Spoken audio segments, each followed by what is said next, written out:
Okay, so the next step to creating your vector animal drawing is going over to your tools on the left, and you're going to click something called the quad Bezier. I know that's a fancy word, but basically what this is if you click and let go, it's going to make points, and then it's going to try to connect those points with a straight line. So when we've used the polygon lasso in Pixlr, it's a similar kind of thing. So notice that it's filling it with this gray. That's kind of annoying. So what I'm going to do is go over to my fill. It's like a paintbrush over here. And I'm just going to click the box with the line through it.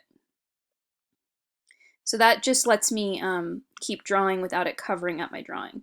My goal here is to outline the gorilla. So with vector drawing, everything that you want to color separately has to be its own shape. And you create a shape by going all the way around and clicking back where you started. So that was where I started, and notice when I did that, now all of the points I created showed up. So now, just so you guys can see, if I click on the fill, that's the shape that I just made. Notice that it's actually kind of blocky, so I need to like curve it out a little bit. So I'm going to do that. I'm going to first turn off the fill and go to the one next to it called the stroke.